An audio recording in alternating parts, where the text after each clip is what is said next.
Halo semua, selamat datang di channel Nginyol. Channel yang selalu memberikan cerita atau dongeng kepada semuanya. Semoga yang mensubrek channel ini, selalu diberikan kesehatan jasmani dan rohani, dimudahkan rizkinya, dan dilancarkan segala urusannya. Amin. Baiklah, tanpa banyak komat kamit lagi, langsung saja kita betot ke alur ceritanya. Cekicrot.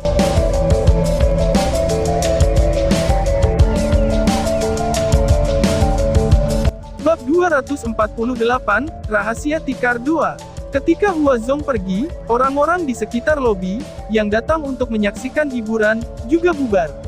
Namun, sebelum mereka bubar, tatapan yang mereka lihat ke arah Lindong diwarnai dengan sedikit kasihan. Menyinggung Huazong di kota boneka besar bukanlah hal yang menyenangkan, jangan menilai dia berdasarkan usianya yang masih muda, selama bertahun-tahun, banyak orang telah meninggal di tangannya. Secara keseluruhan, dia bisa dianggap sebagai tiran di Great Puppet City. Ekspresi Lindong tenang, tidak terpengaruh oleh tatapan sekitarnya. Pemikirannya sangat jernih, sekarang dia tanpa keluarga dan sendirian, tidak peduli seberapa kuat Cult Puppet mengerikan, dia juga bisa berlari jika dia tidak bisa mengalahkan mereka. Provinsi Great Desolate begitu besar, bagaimana mungkin Cult Puppet mengerikan dapat menyisirnya inci demi inci hanya untuk menemukannya? Nah, kamu harus hati-hati, tidak ada yang bisa membantumu dengan hal-hal ini. Namun, izinkan aku memberi kamu nasihat, sebaiknya meninggalkan kota boneka agung sedini mungkin. Huazong tidak memiliki banyak toleransi, dan pada dasarnya tamak dan serakah.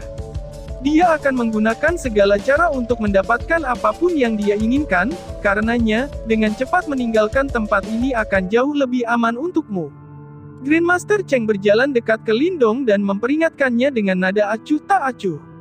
Terima kasih kepada Grandmaster. Lindong tersenyum kecil, dan dengan sopan menggenggam tangannya ke arah Grandmaster Cheng. Dia secara alami tidak berharap bahwa yang terakhir akan benar-benar dapat masuk dan membantunya memecahkan masalah ini. Bagaimanapun, mereka adalah orang-orang asing yang bertemu secara kebetulan, dan fakta bahwa Grandmaster Chen telah memperingatkannya sudah tidak buruk sama sekali.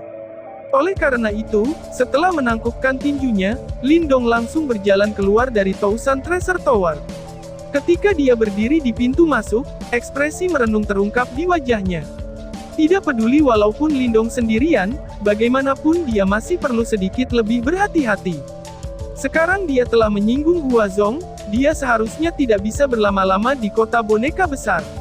Tentu saja, Lindong tidak segera pergi. Kata-kata Huazong dari sebelumnya jelas-jelas bertujuan untuk membuat Lindong memahami perbedaan di antara mereka, dan karenanya menyebabkan dia mengambil inisiatif untuk menyerahkan tombak surgawi kuno. Meskipun Lindong melihat ini sebagai Huazong sedang delusi, dia bisa meminjam waktu ini dan mengoptimalkan kondisinya. Misalnya, memilah tikar akumulasi roh akumulasi yang diperolehnya dari pelelangan. Jika dia bisa mendapatkan beberapa manfaat dari itu, bahkan Huazong bergerak, Lindong akan memiliki lebih banyak kartu untuk dimainkan. Saat pikiran ini melintas di kepalanya, Lindong tidak ragu lagi, dan langsung menuju ke penginapan yang dia tinggali. Sepanjang jalan, rasakan mengawasi mata dari tempat yang sangat tersembunyi. Dia tahu bahwa ini seharusnya mata-mata yang telah diatur Huazong. Mengingat statusnya di Great Wayang Kota, setiap hal kecil akan dilaporkan kepadanya, dan ini juga harus mengapa ia percaya bahwa Lindong tidak akan bisa lepas dari telapak tangannya. Lindong tidak keberatan dengan pengawasan ini, dan langsung kembali ke penginapan, sebelum menutup pintu kamar. Tanpa basa-basi lagi, dia duduk di tempat tidur, dan dengan mengibaskan tangannya, Matraying Spirit Accumulation kuning tua muncul di hadapannya, ketika dia dengan dingin mendengus, jika benda ini dibeli dengan 100.000 pil yuan murni tidak sedikit berguna, mari kita lihat bagaimana kamu akan membayar aku. Martin kecil dengan tergesa-gesa terbang keluar dari jimat batu di telapak tangan Lindong, sebelum berdiri di atas tikar sembahyang.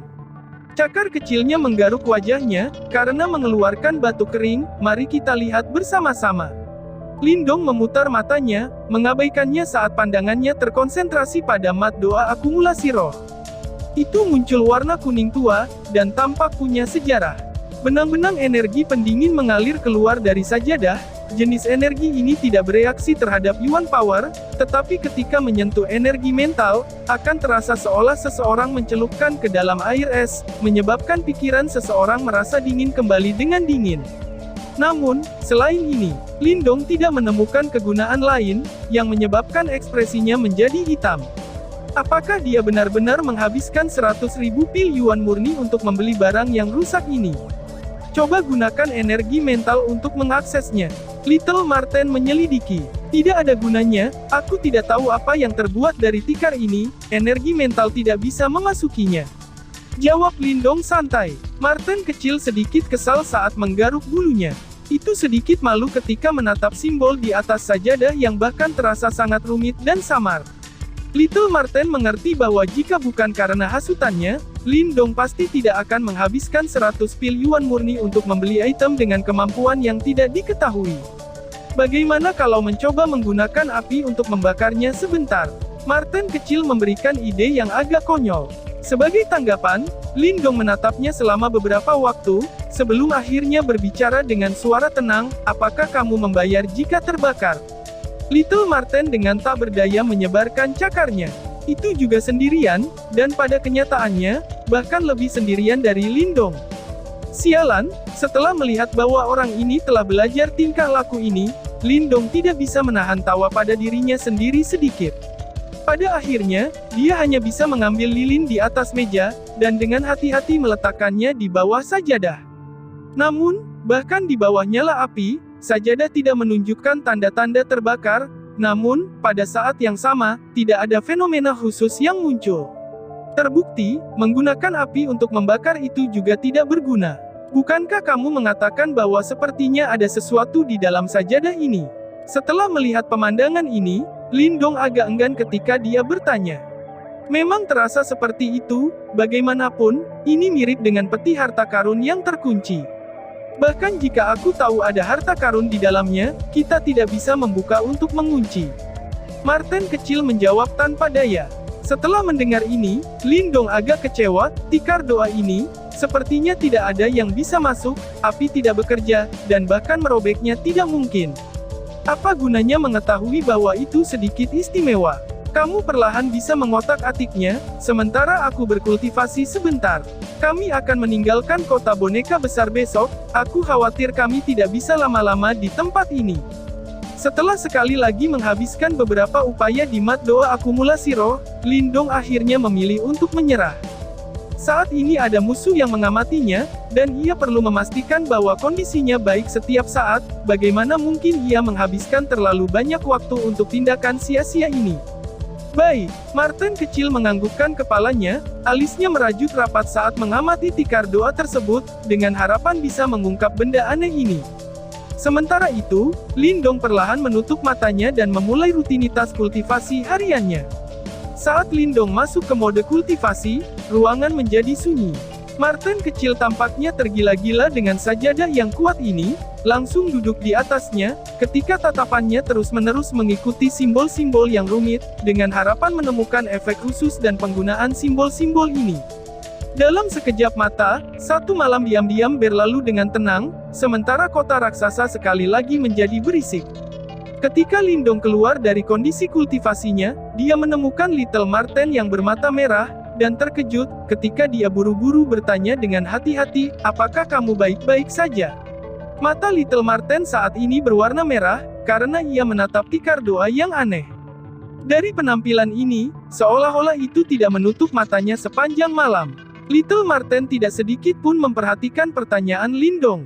Matanya tertuju pada sajadah, seolah-olah pikirannya tersangkut di dalam tikar doa. Bahkan, napasnya pun menjadi sedikit tergesa-gesa. Lindong jelas sedikit takut dengan keadaan Little Marten.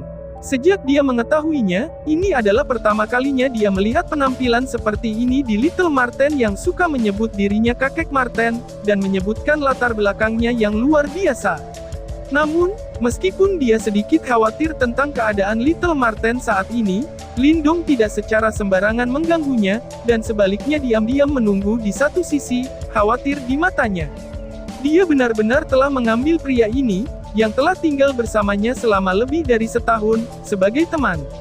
Di bawah tatapan khawatir Lindong, Martin kecil menatap Tikar 2, tubuhnya benar-benar diam. Setelah sekitar setengah jam, akhirnya duduk di atas sajadah, dan mengangkat kepalanya, mata merah menatap Lindong dengan gembira, sambil tertawa. Kakek Martin mengatakan bahwa ini adalah harta, namun kamu masih belum percaya itu.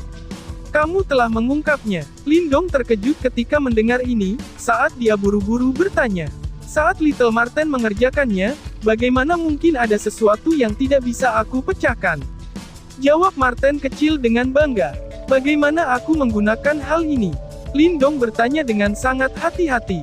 Nak, ambil Tikar 2 each, dan tuangkan Yuan Power dan Mental Energy ke dalamnya. Ingat, kamu perlu mencurahkan kedua jenis energi ini pada saat yang sama, sambil menjaga keseimbangan di antara mereka. Little Martin menjentikkan cakarnya, mengirimkan sajadah ke arah Lindong seperti yang dijelaskan. Oh, menerima Tikar 2, Lindong sedikit skeptis.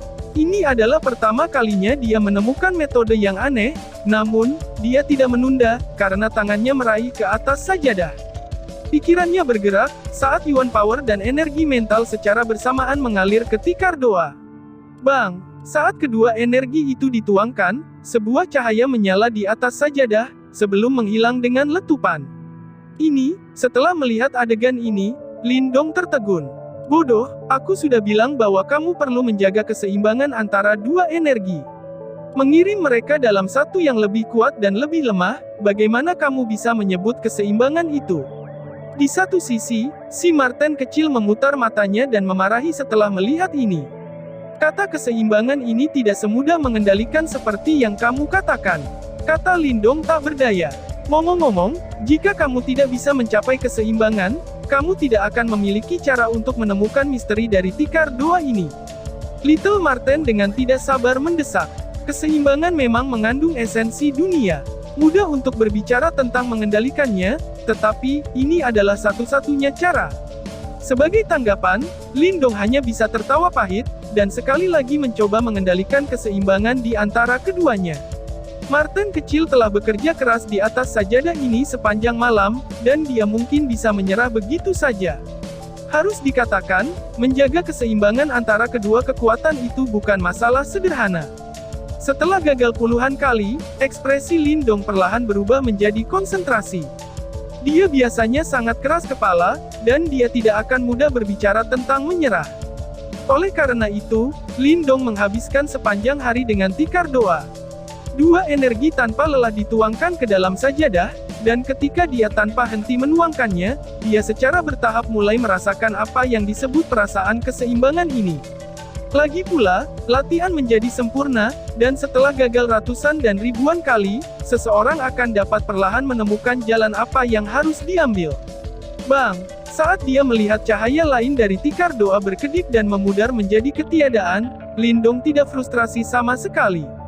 Dia mengangkat tangannya untuk menuangkan energi lagi, dan pikirannya bergerak, ketika sebagian dari Yuan Power dan Mental Energy praktis dituangkan ke dalam sajadah pada saat yang sama. Bang! Di atas sajadah, cahaya sekali lagi menyala. Namun, tepat ketika Lindong mengira ia telah gagal, dan sedang mempersiapkan infus berikutnya, cahaya pada sajadah tiba-tiba menjadi lebih cerah, sebagai gelombang yang aneh yang menyebabkan kulit kepala Lindong sedikit mati rasa, perlahan-lahan menyebar dari cahaya.